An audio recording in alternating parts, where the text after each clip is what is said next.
자, 9월 11일입니다. 강의실이 썰렁하니 참 마음이 안 좋네요. 일단은 다들 빨리 나으시길 바라고요.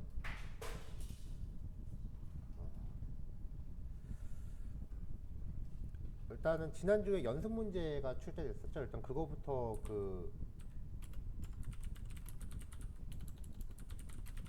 진행을 할 건데,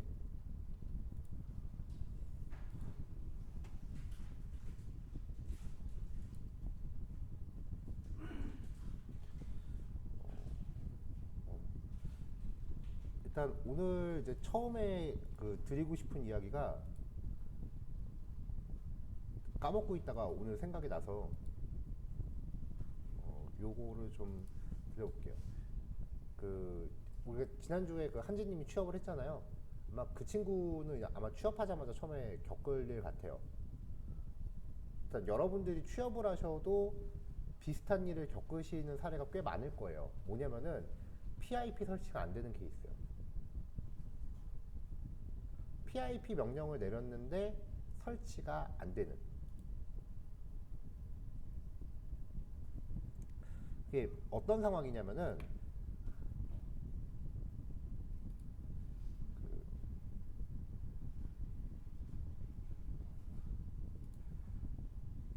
일반적인 프로그래밍을 주로 하는 중소기업 같은 경우는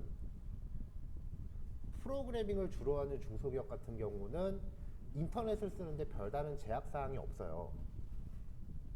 근데 좀 규모가 큰 회사들, 소위 말하는 대기업이라고 하는 데 같은 경우는 인터넷을 쓰는데 제약사항이 굉장히 많아요. 일단 뭐냐면은 회사에서 허가하지 않은 사이트는 업무 시간에 접속도 안 돼요. 실제로 제가 다녔던 회사는 점심시간 외에는 네이버 같은 포털 접속이 일치 안 됐었어요. 보통 네트워크를 그렇게 중앙에서 제어하는 게 어려운 일이 아니거든요. 근데 좀 특수한 환경의 연구소 같은 경우는, 그러니까 자료 같은 게 이제 보안에 굉장히 중요한 역할을 하는 곳들, 특히 병원 같은 데가 그래요. 병원 같은 경우는 이제 환자 데이터들이 있으니까 외부 네트워크를 아예 연결 안 해버리는 경우가 있어요. 그러니까 어떤 회사가 있으면은 컴퓨터 간의 네트워킹이 얘네들끼리는 되는데 외부하고는 완전 단절되어 있는 거예요. 이걸 내부망이라고 하거든요. 이런 경우에는 PIP를 백날 때려봐야 당연히 안 되죠. PIP는 인터넷으로 뭔가 다운받는 거니까. 이게 저도 이런 케이스를 전혀 모르고 있다가 예전에 주말반 파이썬 수업하는데 이제 실제로 어디 연구소에서 근무하시는 분이 자기네가 이러이러한 환경이라서 PIP가 안 되더라, 어떤 해결책을 사용할 수 있겠느냐라고 질의를 주셔서 이제 같이 찾아봤던 케이스예요. 그래서 만약에 여러분들이 이제 취업하시는 곳이 어떤 연구소라던가 뭐 그런 데이터에 대한 보안을 굉장히 중요하게 하는 곳이라면 그 PIP 같은 게 안 될 수도 있습니다. 예를 들면 이런 거예요. 분명히 구글링하고 네이버는 멀쩡히 되는데 PIP 명령하고 GitHub 같은 것만 안 되는 경우 있어요. PIP, GitHub, 그 다음에 꽤 많은 회사들이 챗GPT 접속 차단해 놓고요. 왜냐하면 회사의 데이터가 외부로 업로드 될 수 있는 루트를 차단하는 거예요. 그래서 그때는 일단은 먼저 하셔야 되는 게 PIP로 설치할 수 있는 파일을 어디에선가 다운받아 와야 돼요. USB 같은 걸 저장해 갖고 와야 돼요. 근데 그 전에 무조건 하는 게 아니라 반드시 안에 보안 책임자가 있을 거예요. 보안 책임자나 아니면은 보안 부서가 있을 거예요. 여기에 먼저 문의를 하세요. 내가 업무상 이러이러한 패키지가 이제 파이썬 코딩에 설치를 해야 되는데 내가 이런 것들을 반입해도 되겠습니까? 라고 분명히 문의를 하세요. 만약에 절차가 제대로 된 회사라면은 반출 신청서, 반입 신청서 같은 게 따로 있을 겁니다. 저장 매체 같은 거 갖고 들락날락 하는 것도 굉장히 조심스러운 경우가 많거든요. 진짜 보안에 진심인 회사는 왜 예전에 그런 얘기 들어보셨죠? 회사 안에 들어갈 때 핸드폰 카메라 부분 테이핑을 붙인다고. 그런 경우도 있고요. 그 다음에 그 아예 어떤 회사는 핸드폰에 회사에서 그 제공하는 앱을 설치를 해야 돼요. 그래서 그 핸드폰 안에서 발생하는 네트워킹을 회사 안에서는 모니터링이 되게끔. 뭐 사생활 침해 아니냐라고 하는데 짤 없어요. 회사 안에서는 사생활보다 회사의 보안이 먼저야. 적어도 IT 기업은.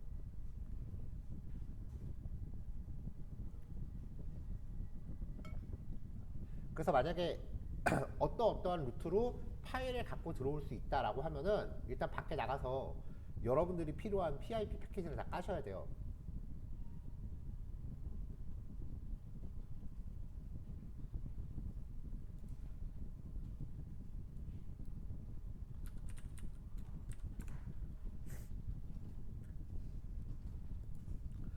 자, 그래서 컴퓨터에 그 PIP 관련된 거를 다 설치한 다음에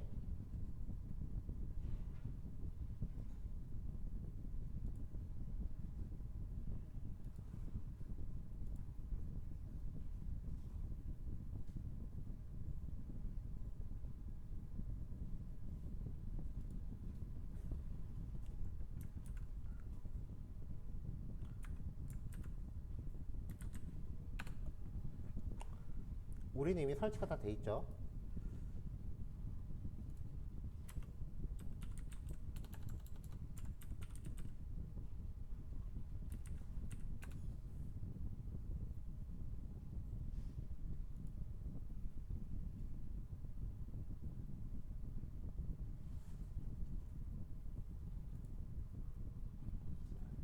일단은 그 PIP 패키지를 백업하는 방법이 아마 이거는 전에 알아서 사용을 하고 있더라고요.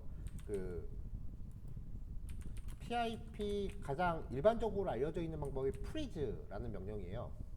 PIP 프리즈라고 하면은 그 설치되어 있는 PIP 목록이 쫙 나오거든요.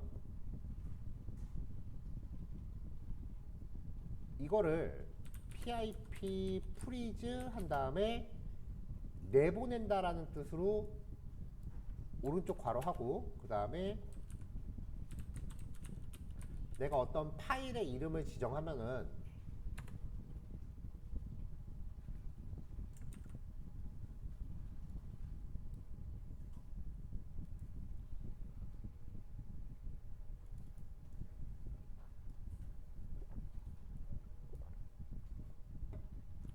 이렇게 PIP 패키지 이름이 메모장으로 이렇게 저장이 돼요.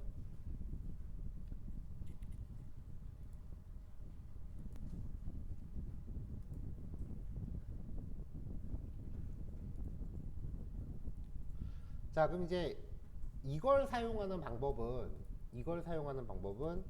pip install -r 한 다음에 조금 전에 저장했었던 텍스트 파일 이렇게 하면 이 파일에 있는 내용을 다 설치하긴 하는데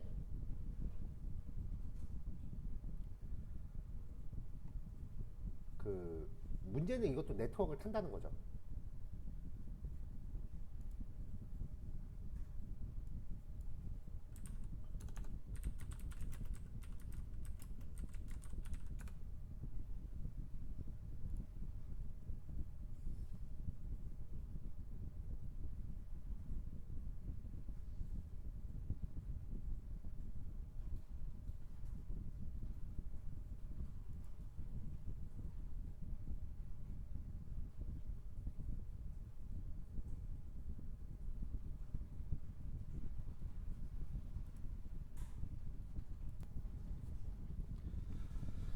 자, 자 녹화를 잠깐 중지해 놓고 있었네요. 내 컴퓨터에 설치되어 있는 PIP 패키지들을 일괄로 다운받으려면은 PIP 다운로드 -D 한 다음에 저장될 폴더 경로 그리고 -R 한 다음에 그 텍스트 파일 경로 이렇게 하면은 그 패키지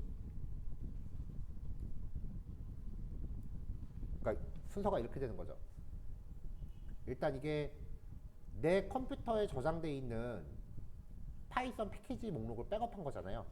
이게 백업인 거, 일종의 백업인 거죠.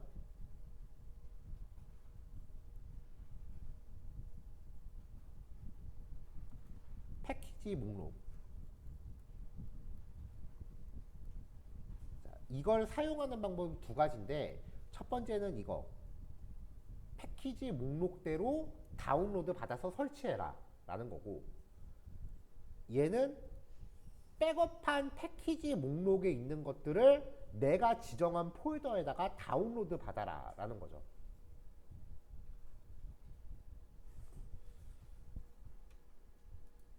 그래서 지금 실제로 저도 명령어를 수행해서 이렇게 주르륵 파일들이 다운로드가 됐고요.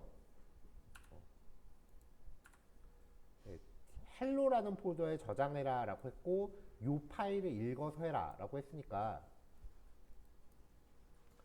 헬로라는 폴더 안에 주르륵 하고 저장이 됐어요. 자, 그 다음에 요 파이썬 패키지 목록 백업한 거 있죠. 이 파일을 이 폴더 안에 그냥 넣으세요. 같이 폴더 안에 이렇게 같이.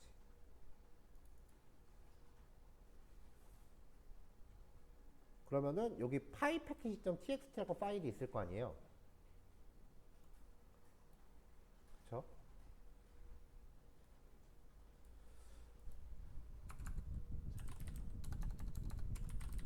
다운로드 후 패키지 목록이 백업된 텍스트 파일을 패키지 폴더 안에 함께 보관을 해요. 그리고 얘를 가지고 이제 설치하고자 하는 컴퓨터로 가져갑니다. 이 폴더를 통째로 설치하고자 하는 PC에 가져가시면 돼요.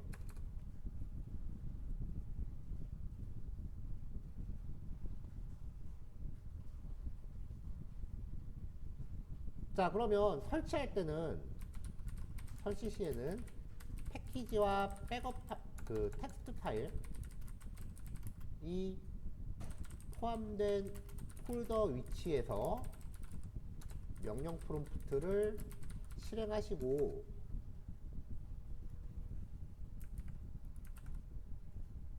이때는 업그레이드 하시면 안 돼요. 업그레이드 하면은 네트워크를 타버리니까. 이렇게.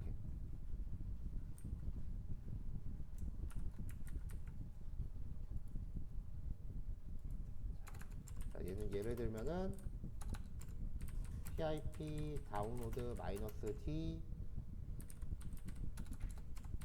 hello -r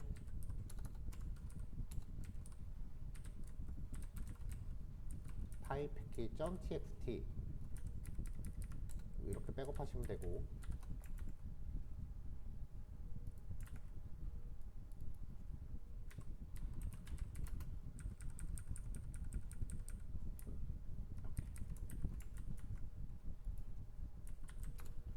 자, 일단은 한번 해볼게요.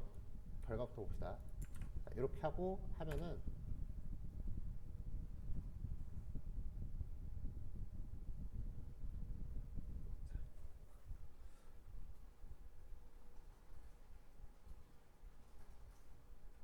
자, 이거 지금 다 이미 설치가 돼 있는 거라서 얘가 훅 하고 지나가긴 하는데, 지금 여기서 요 패키지를 찾을 거 아니에요.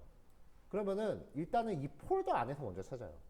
이 폴더에 없으면 네트워크를 타려고 들겠지만 이 폴더 안에 패키지를 먼저 찾아서 없으면 걔를 먼저 까는 거예요.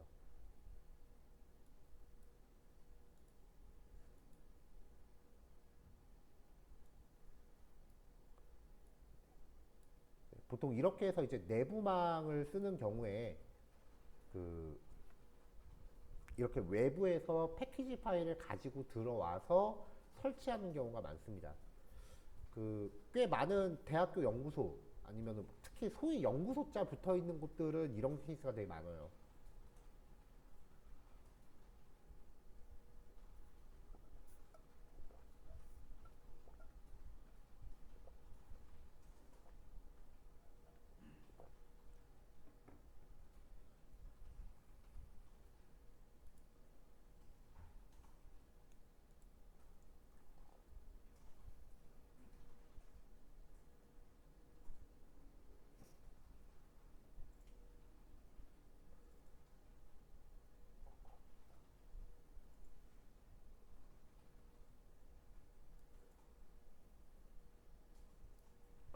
좀 더 확실하게 할 때는 PIP 인스톨 여기 뒤에 no index find link라고 하는 옵션을 주면은 네트워크를 아예 안 탄다고 하네요.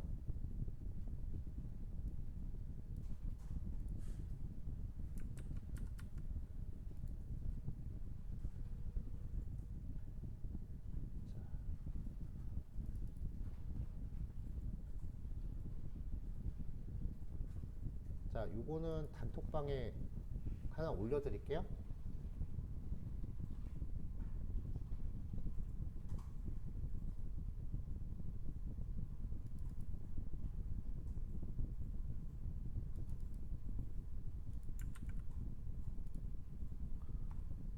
자, 단톡방에 올렸으니까 그 정리들 하세요.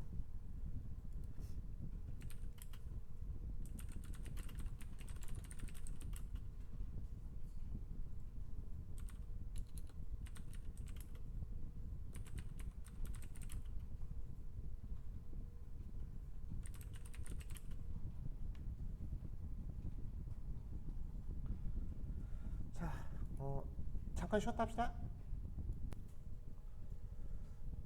자, 그러면은 이제 연습 문제를 풀어보도록 할게요. 자, 데이터셋은 이제 어떤 그 당뇨병 관련된 건데, 이게 표본이 그 무슨 인디언 혈통의 21세 이상의 여성 데이터라고 하네요. 뭐 사실 뭐 이거는 크게 중요한 게 아니고요.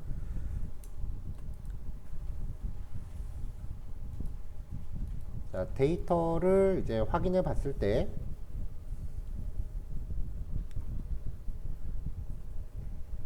아웃컴이라고 하는 데이터가 이제 종속 변수라고 합니다. 자, 그럼 이 아웃컴이라고 하는 데이터가 이제 당뇨병을 갖고 있는지의 여부에 대한 거고, 이제 거기에 대해서 각종 이제 조사 지표 한 것들이 있는데, 뭐 에이지는 연령일 거고, BMI는 비만도, 그 다음에 인슐린, 그 밖에 뭐 나머지 것들은 각종 의학적인 지표이겠죠. 데이터를 봤을 때 특별히 명목형으로 보이는 건 없어요. 종속 변수를 제외하고는 특별히 명목형으로 보이는 건 없으니까 뭐 분석하기에는 쉽겠네요.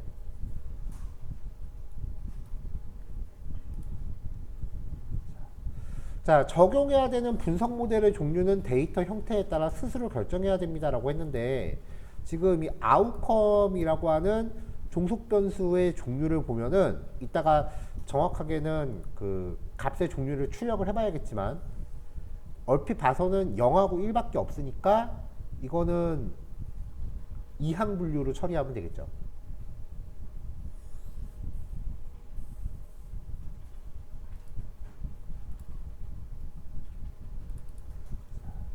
그러니까 이제 로지스틱 회기로 처리해야 된다는 얘기예요.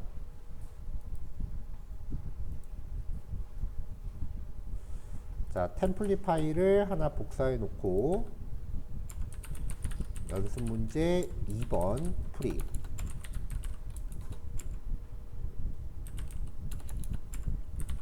타마 인디언 당뇨.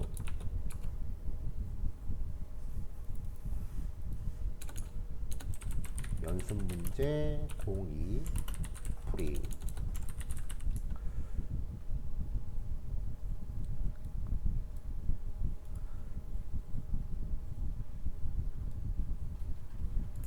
자, 필요한 패키지들 준비할게요.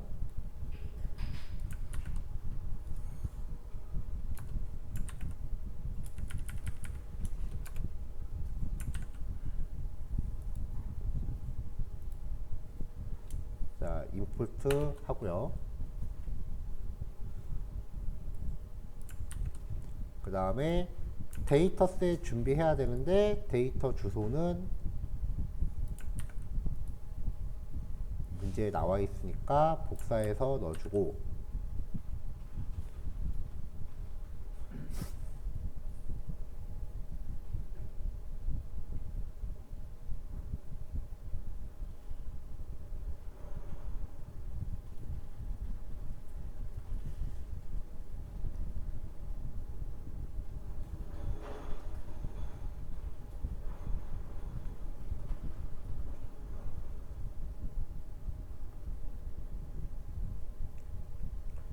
오, 되게 오래 걸리는데. 됐다.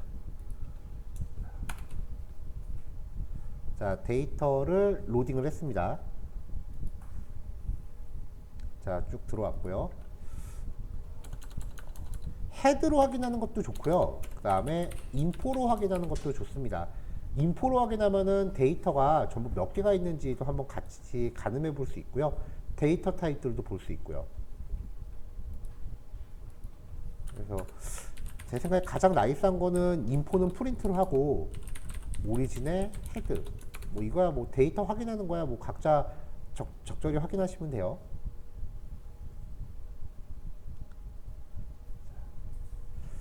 자, 그 다음에 이제 결측치를 확인해 봐야죠. 아마 결측치가 없을 거예요. 그래도 혹시 모르니까 꼭 한번은 확인을 해보세요. 다행히 결측치는 없고요. 그 다음에 우리가 그 표준화를 적용할지 안 할지 여부를 보면 사실 머신러닝은 거의 무조건 표준화 한다고 보시면 차라리 그게 나을 것 같긴 한데 그래도 표준화 적용 여부를 확인하려면은 그 상자 그림 같은 걸 그려서 데이터 분포를 좀 봐야 되잖아요. 근데 그럴 때는 이제 종속 변수를 포함해서 명목형이 돼 있는 거는 미리 카테고리 타입으로 바꿔 놓으세요. 그래야 그 얘가 기초 통계량에서 빠집니다. 상자 그림 같은 거 그릴 때. 안 그러면 매번 필터를 걸어야 되거든요.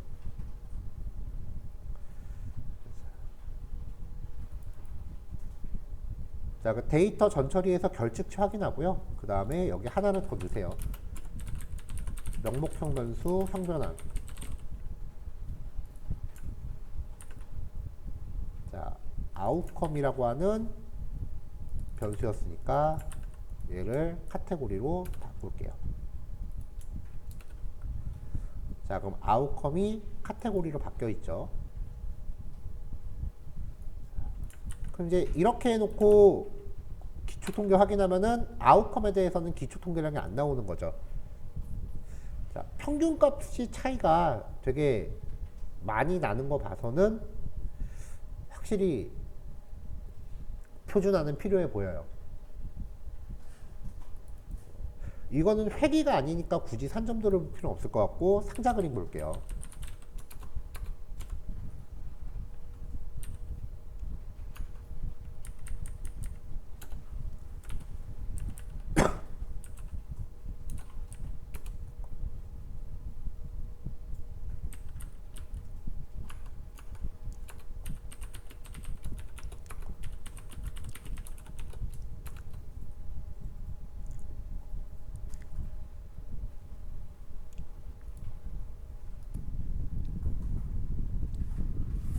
자, 인슐린 같은 경우에 이상치가 되게 많은데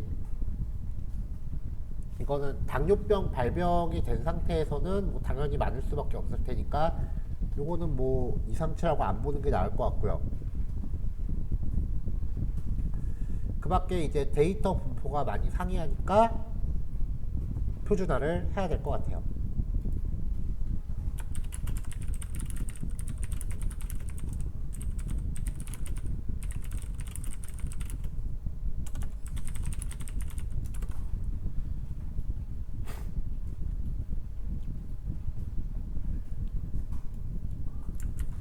자, 그럼 이제 랜덤 시드 고정하고요. 훈련 데이터하고 레이블 분리해야죠. x는 오리진.드롭, y는 오리진에서 아웃컴만 빼라.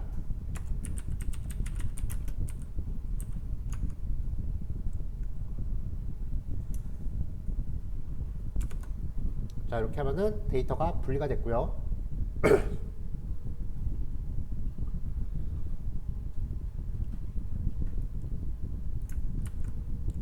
이걸 가지고 이제 표준화를 처리하는데 표준화. 자, 이렇게 떨어지죠. 그 데이터를 분리하거나 아니면 표준화를 할 때 여러분들이 컨셉을 명확히 가셔야 돼요. 이거 컨셉 확실히 안 하면은 좀 헷갈려요. 나는 표준화를 하거나 종속 변수 뽑을 때 시리즈나 넘파이 배열 형태로 계속 갈 거다. 아니면은 나는 끝까지 데이터 프레임을 고수하겠다. 이거에 따라서 나중에 이제 결과 확인할 때 코드가 자잘하게 바뀌는 거 우리가 몇 번 봤잖아요. 그러니까 이거는 컨셉을 내가 확실히 잡아야 돼요. 안 그러면 코드가 되게 헷갈려요. 지금 여기 y 뽑았을 때만 봐도 y를 출력하면 이렇게 시리즈로 떨어지잖아요. 대괄호를 하나 더 쳐주면 데이터 프레임으로 떨어지죠. 요 차이에 따라서 뒷부분 코드가 자잘하게 많이 바뀌고 거기에서 나오는 에러가 사람들에게 답답하게 만드니까 이 데이터를 계속해서 끌고 가는 동안 나는 끝까지 데이터 프레임을 고수할지 아니면은 시리즈나 넘파이 배열을 허용할지를 명확하게 하셔야 됩니다. 여기서는 데이터 프레임을 한번 고수해보죠. 계속. 그럼 표준화했을 때도 이렇게 넘파이 배열로 떨어지니까 이 스케일링한 결과를 데이터 프레임으로 바꿔줘야 돼요. X 스케일 DF는 데이터 프레임, 컬럼하고 인덱스를 유지해줘야죠.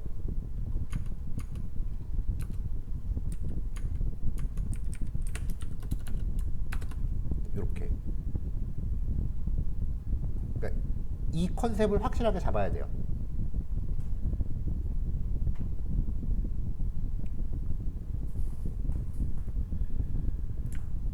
자, 훈련 데이터랑 검증 데이터로 분할할게요. 자, 그럼 여기서는 X 스케일 DF로 가야 되죠.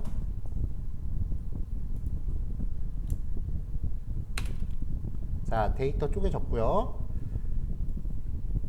그 다음에 지금 할 거는 이항 분류죠. 그러니까 소프트맥스가 아니라 시그모이드라고요. 자, 모델 만드는 거 코드 이렇게 정의하면 되고, 층은 32개인데 데이터가 조금 많으니까 64개, 32개 해보고 그 다음에 64개 해서 결과 좀 비교해 봅시다. 자, 모델 만들었고 이제 잠깐만, 인풋 데이터 8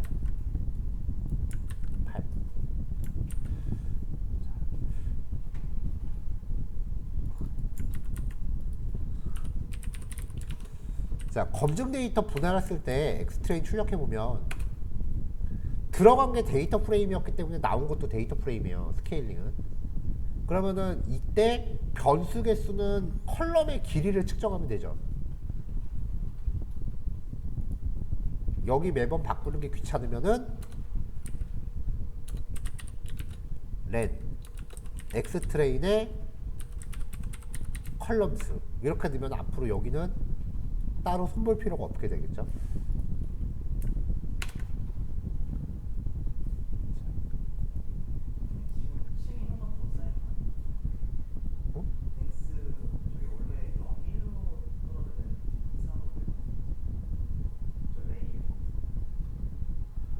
아니야. 한 번 더 이 코드를 한 번 더 실행하면은 객체가 새로 만들어지려고 매번 이름이 바뀌어요.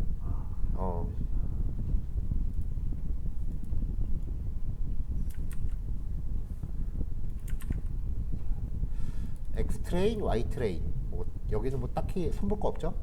이제 학습 돌릴게요. 이거는 숫자만 돼 있으니까 표준화되어 있으니까 금방 끝나겠네. 금방 끝나네요.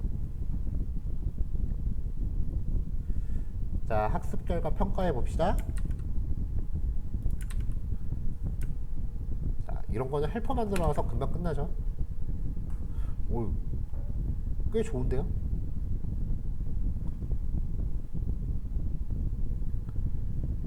자, 훈련 정확도는 80% 정도고 검증 정확도는 77%, 손실률은 42%, 47%.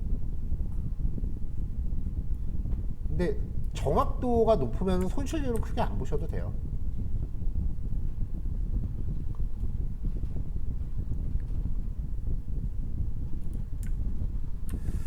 자, 그럼 이제 모델.프리딕트 프리딕트 걸어서 엑스트레인을 줘갖고 그 예측 데이터를 한번 만들어 보고요.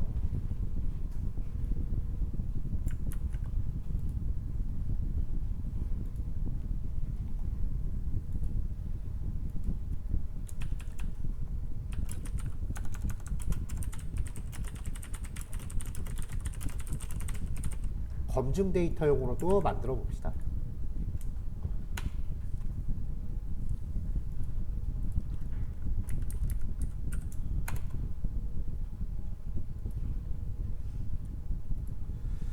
자, 두 개 다 예측 데이터 만들어 봤고요.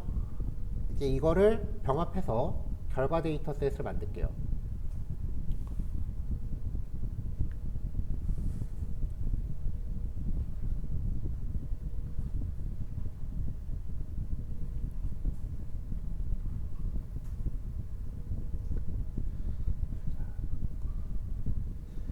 자, 지금 여기 나오는 이 데이터들은 발병 확률을 뜻하는 거라 그랬죠.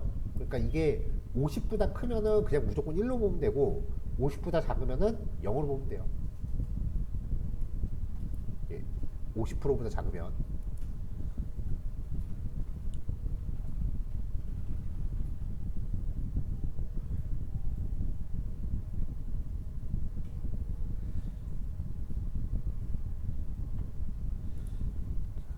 자, 일단 테스트 데이터에 대한 그 데이터 프레임도 여기다 한번 만들게요.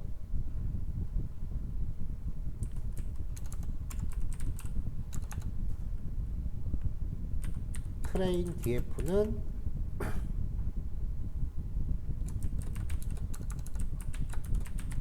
데이터 프레임을 만들 건데,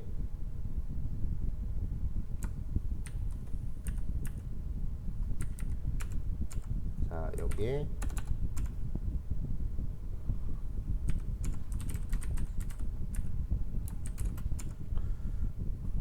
관측치는 Y 트레인에서 아웃컴, 그 다음에 예측치는 얘가 지금 이렇게 2차원별로 떨어지니까 리쉐이프 마이너스 1을 하던지 아니면은 플래트 함수를 거치던지. 요거 다시 한번 결과 확인해 보면은 이렇게 했을 때 1차원별로 다 떨어지죠. 네, 요걸 쓰는 거예요. 근데 이거를 그냥 쓰면 안 되죠. 0이나 1로 만들어야 되니까 얘를 전부 라운드를 걸어줘야죠.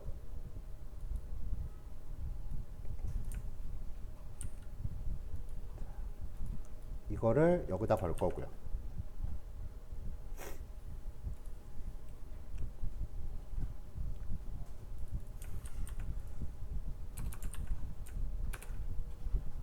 자, 그럼 이제 이렇게 쭉 떨어집니다.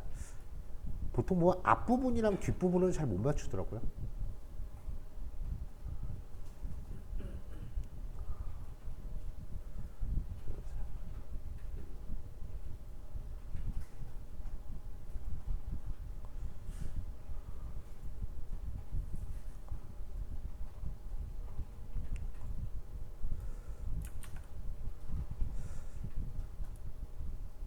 자, 비슷한 방법으로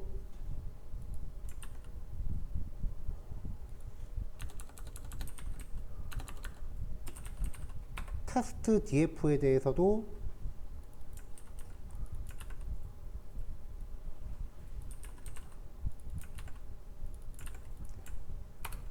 똑같이 만들어 줄 수 있을 거고요.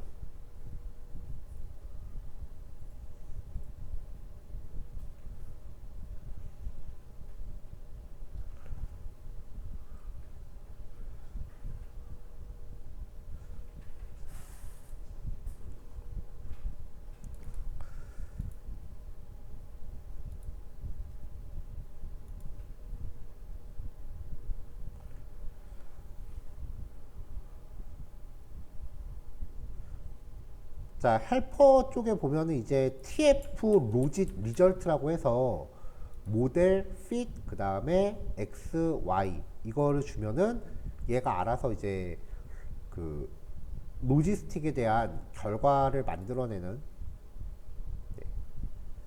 그런 함수를 만들어 봤었어요.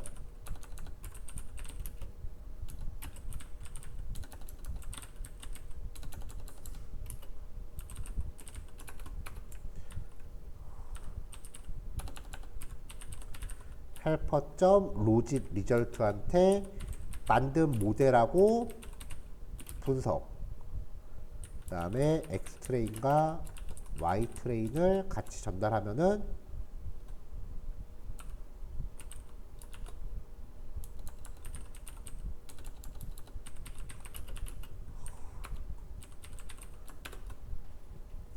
자, 얘가 내부적으로 이제 이 로직이라고 하는 객체를 리턴을 해주는데, 이 객체 안에 우리가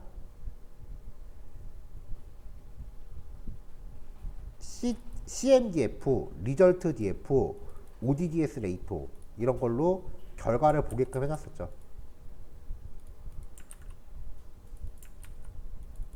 자, CMDF는 이제 혼동행렬을 가져오고요.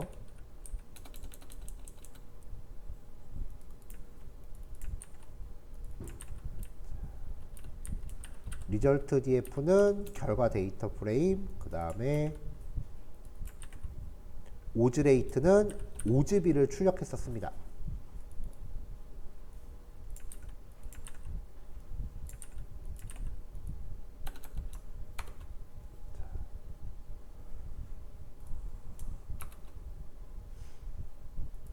자, 얘 같은 경우는 이렇게 옆으로 보셔도 되고, T라고 해서 이렇게 옆으로 그 밑으로 보셔도 되고요.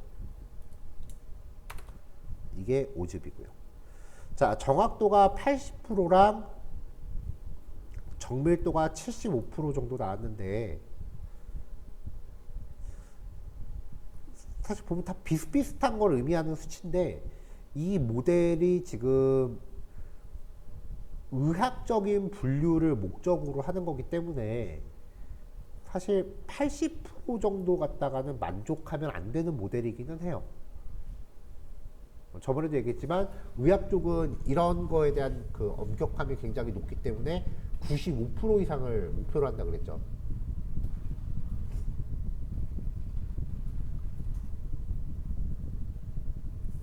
그러니까 이제 정확도를 좀 더 끌어올리기 위해서는 데이터를 어떻게 핸들링을 하거나 아니면은 그 더 많은 데이터의 수집이 그 요구되는데, 이거 데이터 자체가 537건밖에 안 되는 거 봐서는 이 정도로 만족해야 될 분석이라고 봅니다, 저는. 자, 여러분들 하신 거랑 결과가 아마 일치하진 않을 거예요. 이게 왜냐면은 데이터가 어떻게 쪼개지는지에 따라서 결과가 조금씩 달라요. 근데 이게 데이터를 7대3으로 쪼갤 때 그 7개를 어떻게 랜덤으로 뽑느냐에 따라서 결과가 달라지는데, 랜덤이라고 하는 거는 컴퓨터 CPU의 재량이기 때문에 컴퓨터가 달라지면 랜덤 결과도 달라요. 그래서 이거는 절차가 똑같다고 해도 이 정확도나 뭐 이런 결과값들은 여러분들하고 저하고 차이가 날 수밖에 없어요. 그래서 그 머신러닝 수업 후반부에서 이야기를 할 텐데, 데이터를 만약에 쪼갠다라고 하면 7대3으로 쪼갠다, 5등분으로 쪼갠다고 치죠. 아, 4등분을 할까요? 자, 여기서 보통은 우리가 하면은 이거를 이만큼을 그 트레인용, 여기를 테스트용, 이렇게 쪼개서 만약에 훈련을 한다고 쳐요. 학습 모델을 만든다고 쳐요. 그러면 이거를 더해요. 몇 번 더해요.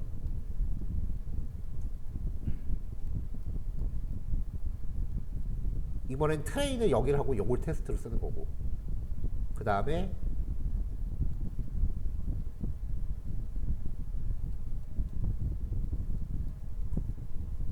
이번에는 여기를 테스트로 하는 거고,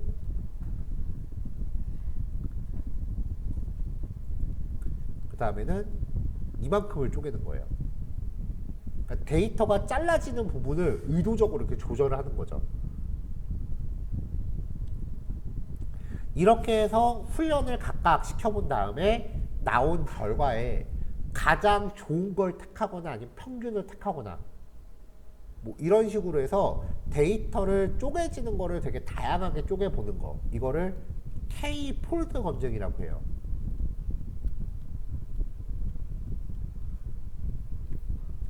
이게 K라고 하는 게 요즘 막 K-팝 할 때 그 K가 아니에요. N개 할 때 그 거예요. 우리가 보통 N개라고 표현하잖아요. 근데 머신러닝은 이상하게 이걸 다 K라고 표현하더라고요.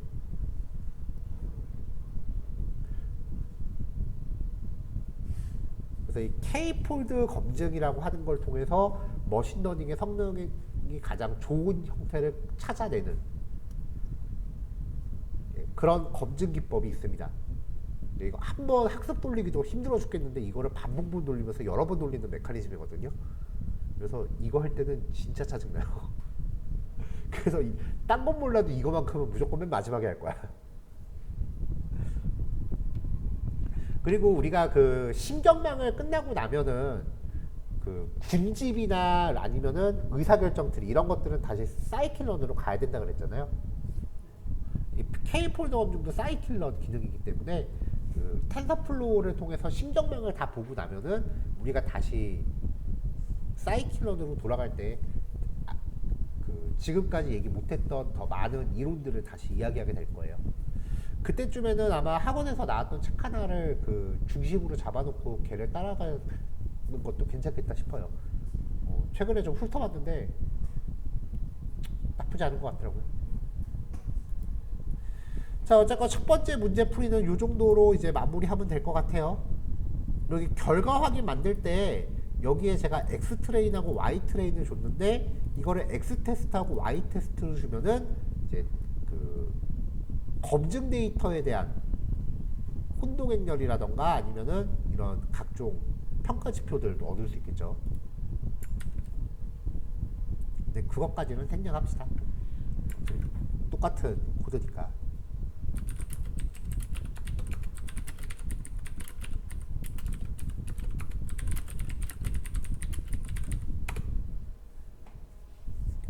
그래도 이 정도는 이제 별로 어렵지 않게 오죠. 근데 어때요? 그 통계 분석하는 것보다 오히려 코드가 되게 틀에 박히지 않나요? 그죠. 사실 이 패턴을 만들어내려고 제가 되게 노력하긴 했어요. 그러니까 이 정형화된 패턴 자체가 제가 만든 건데 이걸 만들어 놓고 나니까 머신러닝이 재미가 없더라고.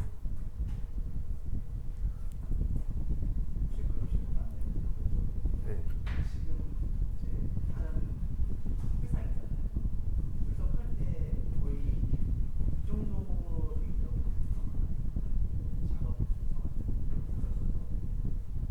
회사에서의 작업 순서가 어떻게 되어 있는지는 사실 제가 뾰족하게 말을 못 드리겠어요. 왜냐면 회사마다 좀 다르기 때문에. 근데 지금 이 정도의 데이터 표준화 이후에 들어가는 거는 사실 다 똑같을 거예요. 근데 저번 주에 우리가 한 3일 정도에 걸쳐서 했던 거를 보면 아마 느끼시겠지만 지금 이거는 데이터가 처음부터 다 딱 갖춰져 있잖아요. 이런 식의 데이터를 만날 일이 전혀 없다고요. 데이터를 만나려면은 몇 가지 데이터를 병합해서 그걸 통해서 내가 뭔가 다른 데이터를 파생 변수를 만들어내야 되는 경우이기 때문에 거의 보면은 데이터 전처리가 99, 분석은 1이에요. 전처리 과정이 힘든 거지.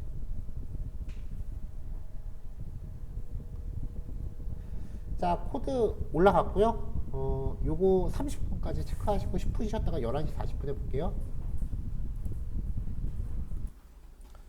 자, 다음 문제 넘어갈게요. 뭐 지난 시간에 썼던 거 코드에서 살짝 하나 고칠 부분이 나오긴 했는데 그거는 일단 연습 문제 풀이 끝나고 오후에 체크할게요. 자,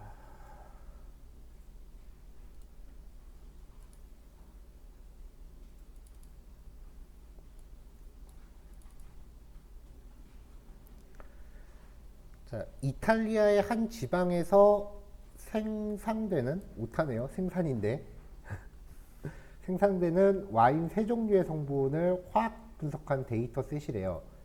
그래서 이게 데이터를 보면은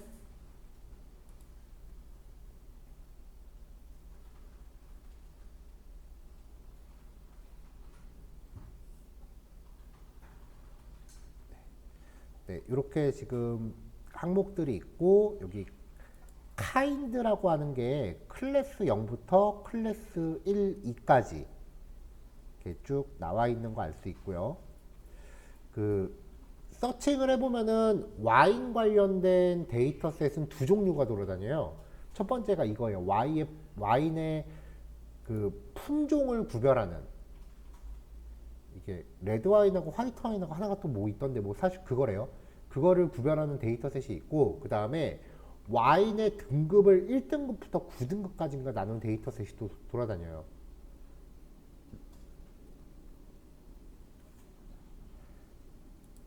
자, 그 중에 일단 좀 쉬워 보이는 애를 가져온 거고요. 여기도 보면은 뭐 데이터가 그냥 딱 봐도 얘는 표준화를 하긴 해야 돼요. 여기 이거 같은 마그네슘 같은 경우는 지금 100단이고요. 그 다음에 다른 데이터들 같은 경우는 1.71, 2.43, 알코올 도수 같은 경우도 지금 10점대고요. 수치가 다르니까 표준화는 당연히 해야 되고요. 그 다음에 얘는 라벨링을 해야겠죠, 우리가. 그리고 데이터의 종류가 0, 1, 2, 클래스 0, 1, 2까지니까 얘는 원핫 인코딩을 거쳐서 그 시그모이드가 아닌 소프트맥스로 가야겠죠. 다항 분류가 되겠죠. 시그모이드는 이항 분류, 소프트맥스는 다항 분류.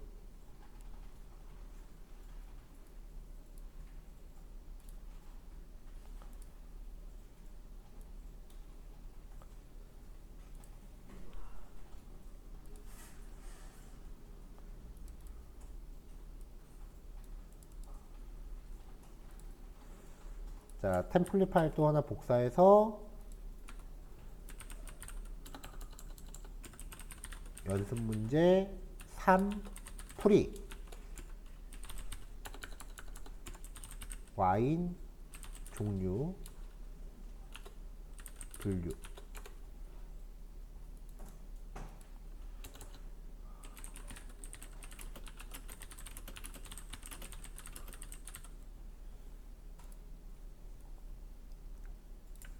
자, 패키지는 동일할 거고요.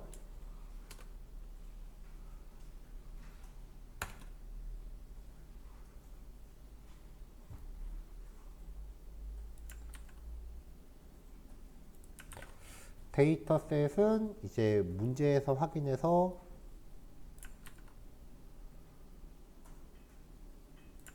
바꿔주면 되겠죠.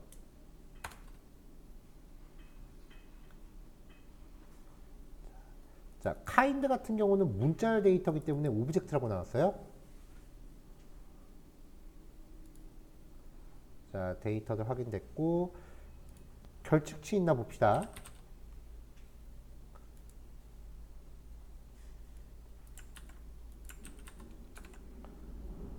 자, 결측치는 없다고 나왔고,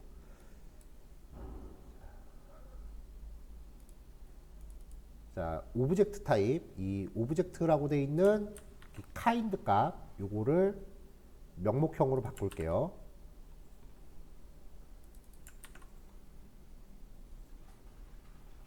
어차피 지금 이거 오브젝트가 아니고 kind.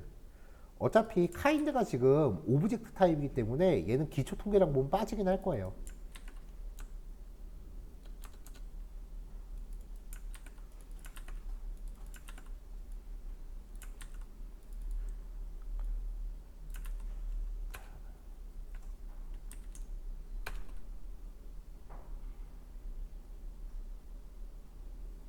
kind가 아니고 카테고리. 자, 카테고리 타입으로 바꿨고,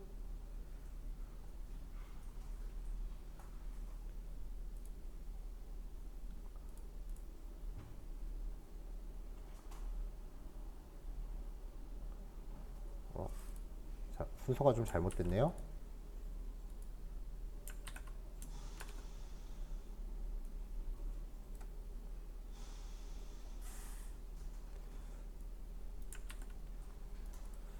자, 탐색적 데이터 분석에서 기본 통계 또 확인해 볼게요.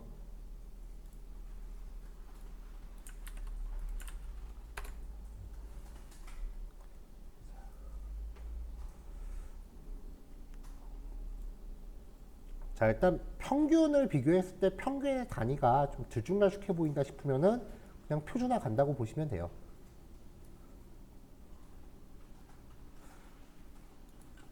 자, 그 맨날 하는 절차니까 하던 코드들은 그대로 계속 다 따라갑시다.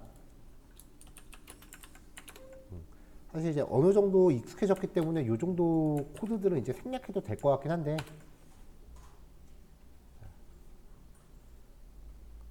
옆으로 조금 더 넓어야겠네요.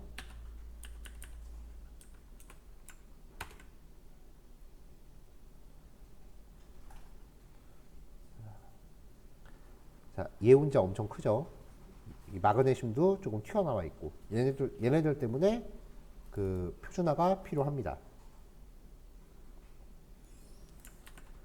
자, 랜덤 시드 고정하고, 그 다음에 훈련 데이터랑 종속 변수 구별해야죠. 카인드.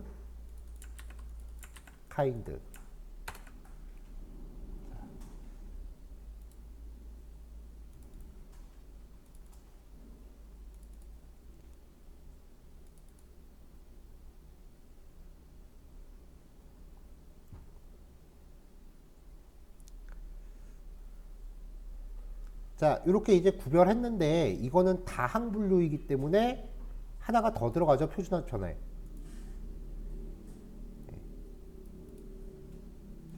종속 변수에 대한 원핫 인코딩 처리가 들어간다.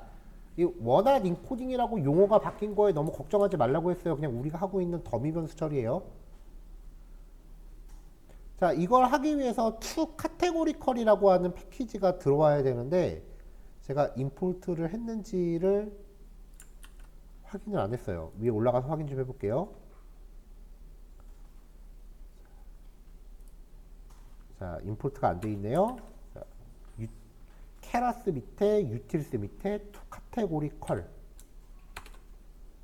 자, 얘도 임포트하고 돌아와서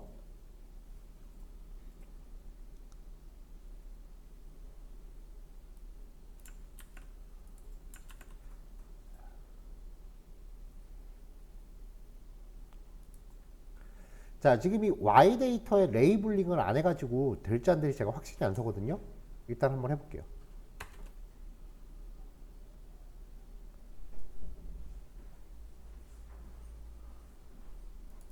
kind. 네, 지금 여기 에러 나요. 왜냐면 보면 여기 그 데이터 타입이 인트여야 된대요. 그쵸? 인트. 클래스 0이라고 하는 거에 대해서 지금 인트가 돼야 된다.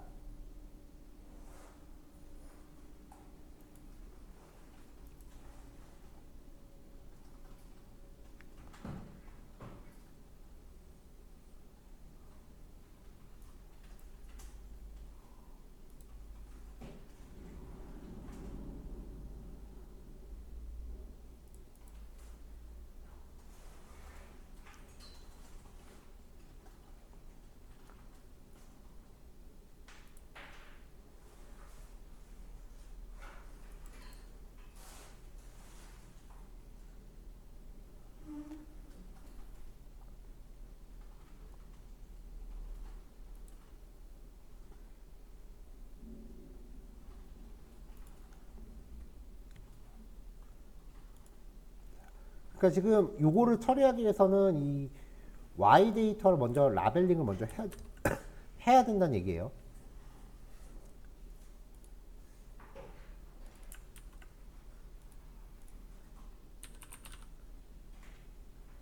시간이 좀 촉박하네.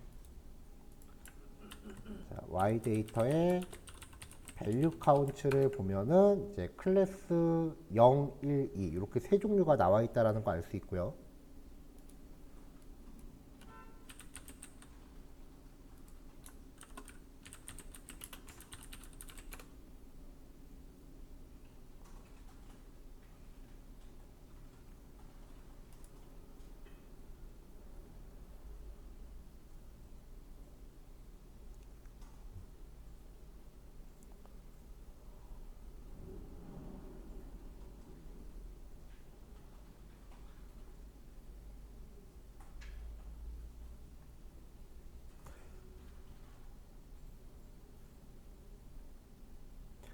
자, 그럼 클래스 0을 0으로 놓고 클래스 1을 1로 놓고 클래스 2를 2로 놓으면 되겠죠.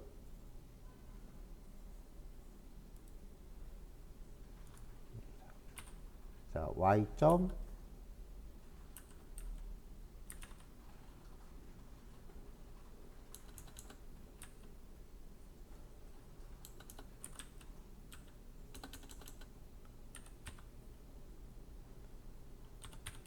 kind 점 map 이렇게 해서 클래스 0은 0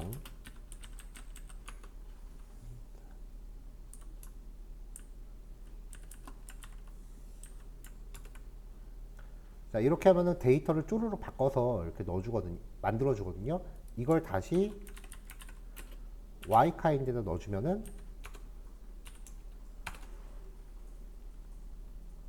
이렇게 라벨링 된 결과를 받을 수 있는 거죠.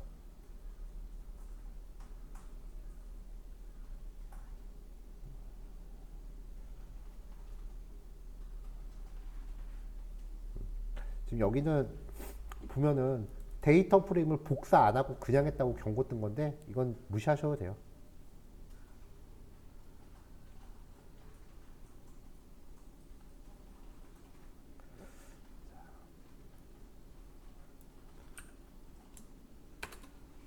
자, 그렇게 해서 다시 카테고리 컬을 만들면은 y 카테라고 해서 만들어지는데 아까 얘기했었죠.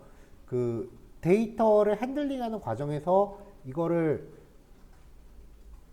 그 끝까지 데이터 프레임을 고수할 거냐 아니면 중간중간에 넘파이별로 바뀌는 거를 용납을 할 거냐. 우리 전에 했을 때는 이거 그냥 이대로 갔었는데 이번에는 데이터 프레임으로 바꿀게요. y 카테 df는 데이터 프레임 y 카테 컬럼스는 y 점 컬럼스 인덱스도 y 점 인덱스.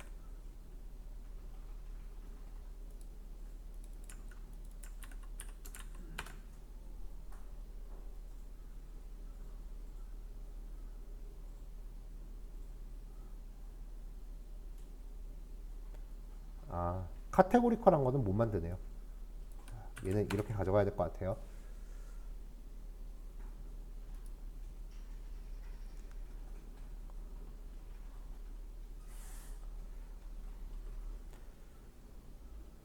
자, 카테고리로 바꿨으니까 이제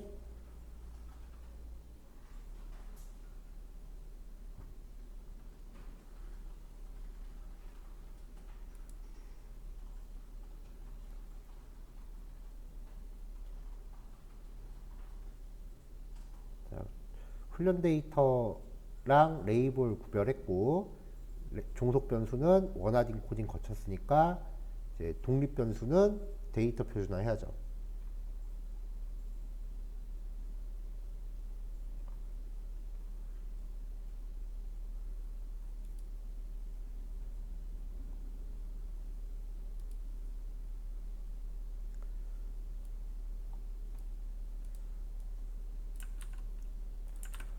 자, 스탠다드 스케일로 또 만들었고요. X 데이터 넣어서 컬럼이랑 인덱스 그대로 유지해서 데이터 프레임으로 만들어 줬습니다. 자, 그럼 이제 이거를 데이터 분할할게요. 자, X 스케일 df 넣어줄 거고 Y 같은 경우도 요거 그 라벨링에서 원하딩 코딩 거친 거 이걸 넣어줘야겠죠.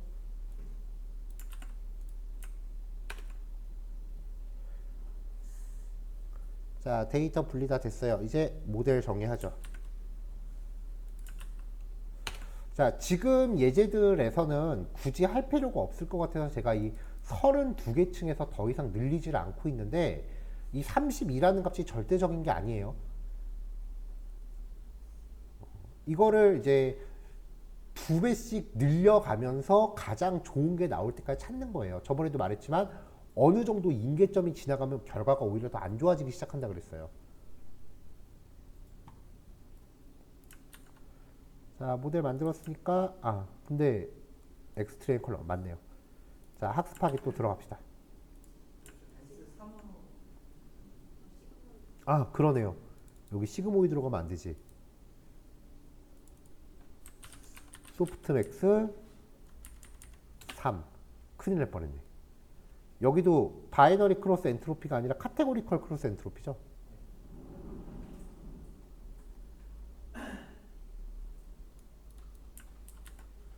카테고리컬 크로스 엔트로피. 여기도 ADAM.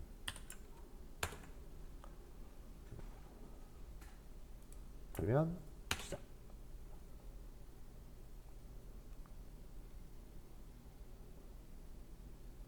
꽤 많이 가네요.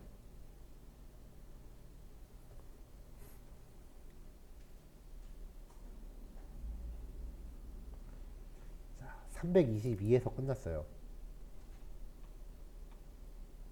그러면은 층을 한번 더 써봅시다. 64.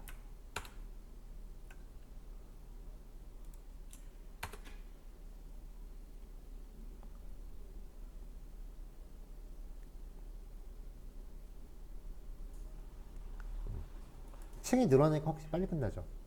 물론 이게 층의 개수만 보고 판단할 건 아니에요. 그 학습 결과까지 평가하고서 봐야 되는데 일단은 32라는 값이 절대적인 건 아니라고요.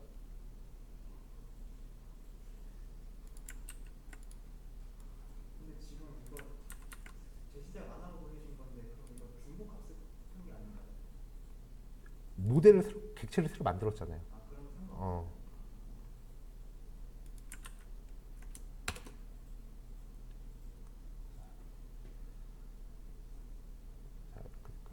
만약에 지금 여기서 이거를 재실행 안 하고 여기만 계속 재실행하면 학습이 계속 좋아져요.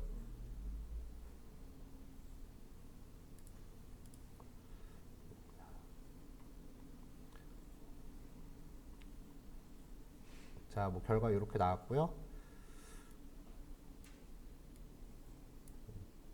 조금 미심쩍은데 훈련 정도가 100%? 재시작 한번 해봐야 될 것 같은데.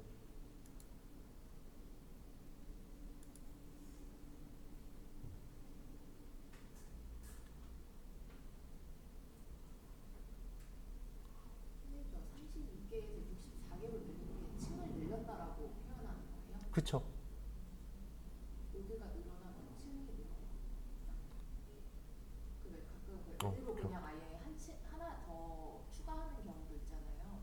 뭘 줘요? 64 댄스 64로 하고 이렇게 한 줄 건너서 또 모델점 애드한 다음에 32로 하고 이런 경우는 그것도 층을 늘렸다라고 하나요? 그쵸? 두 개가 구분이 잘 안 돼가지고요. 음. 64로 하는 32에서 64로 하는 거나 64에서 하나 더 해서 32로 하는 거 어떻게 다른지 모르겠어요. 자, 32로 넣었다라는 거는 32. 처음에 우리가 들어가는 변수 개수가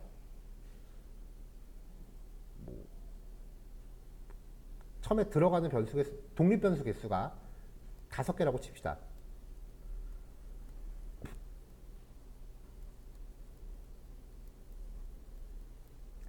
독립 변수가 5개라고 칠게요. 지금은 더 많지만 이거를 처음에 32라고 하면은 얘가 어떻게든 어떤 수식을 적용해서 이 5개에 대한 어떤 수식을 적용했을 때 나오는 결과값을 32개를 만드는 거예요. 그럼 32개에서 또 얘네들끼리 이렇게 계산을 또 하겠죠. 그럼 그 다음 층은 몇 개예요? 2개씩 짝지어서 결과값을 만들면 그쵸, 16개죠.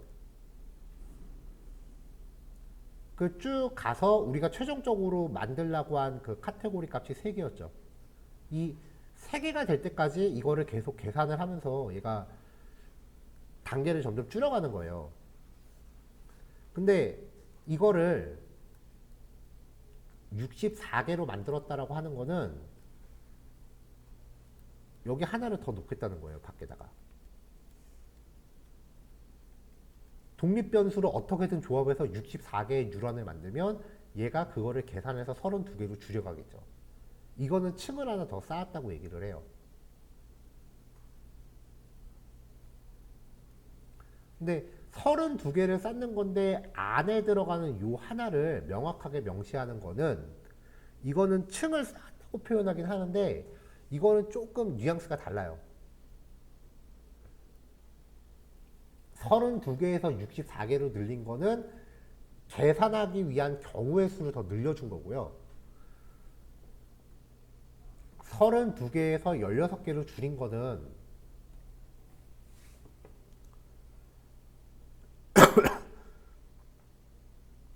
얘가 계산이 좀 간단하면 32개에서 16개로 가는 게 아니라 한 번에 8개로 줄여버리기도 하고 그러거든요. 그러니까 컴퓨터가 자동으로 하는 거예요. 그래서 요 안이 어떻게 될지 몰라요. 그래서 이 안을 은닉층이라고 하는 거야. 이 안에서 네가 아무리 계산이 단순해서 이거를 추격한다고 해도 이거는 절대 그렇게 될 수 없으니까 뻘짓하지 말고 그냥 이렇게 가라고 강제시키는 거예요.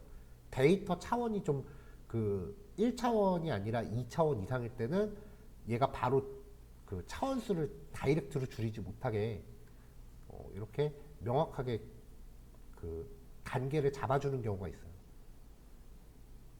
그러니까 이미지 같은 경우는 우리가 했던 데이터랑 다르게 차원수가 2차원이었잖아요. 지난 시간에 했던 데이터. 근데 그거를 우리가 강제로 1차로 줄여서 넣었다고요. 28x28을 그냥 안 넣고 곱해서 넣어버렸잖아. 그러니까 이게 2차원 데이터라는 걸 알려주기 위해서 강제로 그냥 한 칸 줄이게 한 거야. 그냥 건너뛰지 말고 하나 줄이고 들어가라라고. 그러니까 데이터 차수가 복잡해지면은 이렇게 안에 하나 더 명시적으로 넣어줘요. 차수가 커질 때마다. 그러니까 32라고 넣은 다음에 밑에 하나 작은 거를 명시적으로 코딩해 주는 거는 입력 변수의 차원을 내가 강제로 리쉐이프를 했기 때문에 그걸 알려준다는 의미고요. 32라고 넣었던 거를 위로 하나 늘려주는 거는 이거 계산을 얘가 잘 못하는 것 같으니까 좀 더 많은 경우의 수를 탐구해라라고 그 학습의 폭을 늘려주는 거고요. 뉘앙스가 조금 달라요.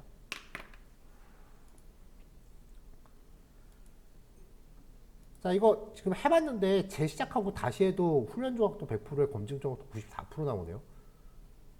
대단한데? 자, 뭐 그럼 이제 예측 결과 산정해서 뭐 쪼쪼쪼 하면은 되겠죠.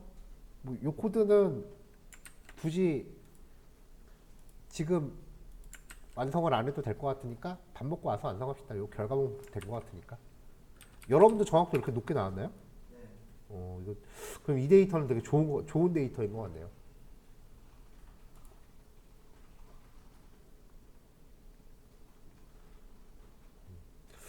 일반적인 통계 분석으로 하는 걸 이렇게 머신러닝으로 하면은 진짜 재미가 없어요. 이게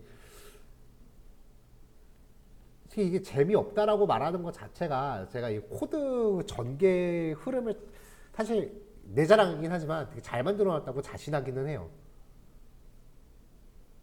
이게 왜냐면은 이게 전공생 훈련이 아니고 비전공생 훈련이다 보니까 일단 익숙하게 만드는 게 목표였기 때문에 이렇게 흐름을 이렇게 짜봐서 이 흐름대로만 따라가면은 결과는 나옵니다를 만드는 게 먼저 목표였거든요. 근데 그러다 보니까 이게 뭐 획일적이 돼서 근데 이제 이미지 같은 거 다루고 그러다 보면 전 처리가 좀 복잡해지니까 거기부터는 이제 프로그래밍적인 게 좀 더 들어가죠. 근데 매번 강조하는데 뭔가 에러가 나면은 에러가 나는 변수의 출처가 어딘지를 먼저 찾으세요. 슬슬 그게 조금 다시 다들 흐릿해지기 시작했어. 우리가 아무리 통계학적인 이론을 얘기하고 그 다음에 그 여러분들이 하는 주제가 통계학적인 그 메커니즘을 따라간다라고 해도 사실상 이거는 프로그래밍이에요. 그러니까 코딩에 대한 그 중심을 놓치면 안 돼요. 변수, 연산자, 반복문 이런 기본기는 다 알고 있다고 전제하고 들어가는 건데 요즘 보면 그런 거에서 다들 막혀야 하더라고요. 처음에 코딩 테스트 열심히 공부하던 그거 다 어디 간 거야? 그렇죠? 기본기를 다시 한번 점검하실 시기가 서서히 오는 것 같아요. 자, 오전 여기까지 할게요. 시간 조금 오버했네. 점심시간은 그러면 10분 더 연장할게요. 자, 식사 맛있게 하세요.